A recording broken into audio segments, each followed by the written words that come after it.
Чыңгыз Айтматов Кыргызстандын Залкар уулу. Кыргыз элин дүйнөгө тааныткан 100 жылда бир келүүчү даанышман, улуу жазуучу жана коомдук ишмер. Табияттан адам менен кошо жаралып, бирге төрөлө турган талантты даанышмандар улуттун байлыгы, улуттун кенчи, улуттун сыймыгы катары бийик баалашып келген.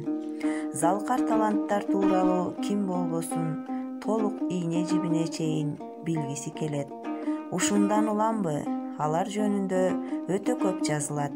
Түгүл, жазууга эч нерсе калбагандай туюла берет. Мына ушундай өмүрү жана чыгармачылыгы жөнүндө өтө көп жазылган чыгаан таланттардын бири Чыңгыз Айтматов. Жазуучунун ар бир жараткан чыгармасы терең философиялык мааниге ээ болуп, анын маанисин түшүнүү үчүн канчалаган ой толгонуп. Чыгармаларындагы каармандар менен китеп окурмандар тагдырлаш, сырдаш болушун, кейипкерлер менен жан бирге жашап, камырдай жуурулушуп, бирин бири кыйышпаган сезимдерге бөлүшөт. Аккеме повестинде жазуучунун чыгармачылыгы бөтөнчө мааниге ээ. Бул чыгармада адам тагдырынын не бир катаал жактарын изилдөөдөгү жазуучунун кыраакылыгы, интеллектуалдуулугу, ийкемдүүлүгү көрүндү. Повесттин гуманисттик пафосу баштан аяк адамдын бийик сапаты жана адеп ахлактык тазалыгын даңазалайт. Повесттеги балык болуп сууга сүзүп кеткен баланын образы куулук, шумдугу жоктугу, ак пейилдүүлүгү менен айырмаланып, адамды ар кандай бузукулукка, арамдыкка, зомбулукка каршы активдүү күрөшүүгө чакырат. Биринчи мугалим повестинде жазуучу коммунисттин жаркын образын түзгөн.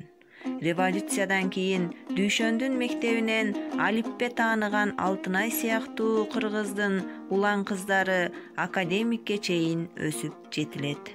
Биринчи мугалим повестинде жазуучу академик Сулайманованын Дүйшөн тууралуу жазган катынын негизинде анын мугалимине карата урматын, жүрөктөгү ойготкон алгачкы сүйүүсүн чебер сүрөттөгөн.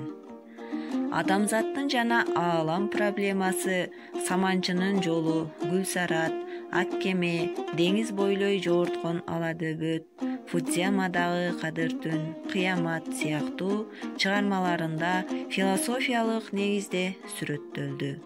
Өмүр жана өлүм, кубанычын жана кайгы, адамгерчилик жана кара өзгөйлүк, абийир жана абийирсиздик деги адам баласынын жашоо тиричилигине тиешелүү проблемалар жазуучунун калеми аркылуу кайрадан чагылдырылып, натыйжада жалпы адамзаттын эстетикалык маданиятында айырмаланган, өз мөөрүн баскан алдыңкы ойдун туусу катары салмактуу, терең, жаңы сөз катары жаңырды.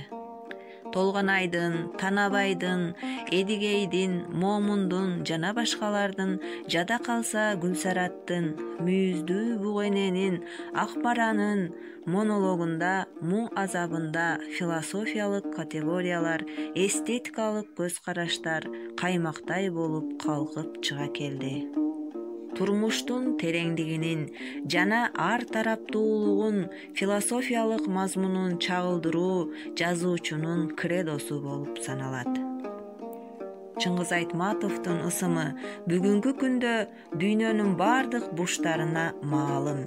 Кыргыз маданияты Чыңгыз Айтматовдун чыгармачылыгы аркылуу дүйнөлүк кеңири атак даңкка жетип, дүйнөлүк маданият менен байланышып, тажрыйба алмашып, чыгармачылык изденүүдө болуп, күрдөөлдүү өнүгүп жатат. Адабият маданият жаатында Айтматовдун учугун улоочу жазуучуларыбыздан учубуз кур эмес. Мындан ары Чыңгыз Айтматовдун чыгармалары кыргыз элинин гана эмес, бүткүл дүйнө жүзүндөгү Айтматовдун чыгармачылыгын сүйүүчүлөрдүн эсинде түбөлүк сакталып, муундан муунга өтө берет. Анын чыгармалары дүйнөлүк классикага айланган. Чыңгыз Айтматов кыргыз элинин жүрөгүндө жашай берет.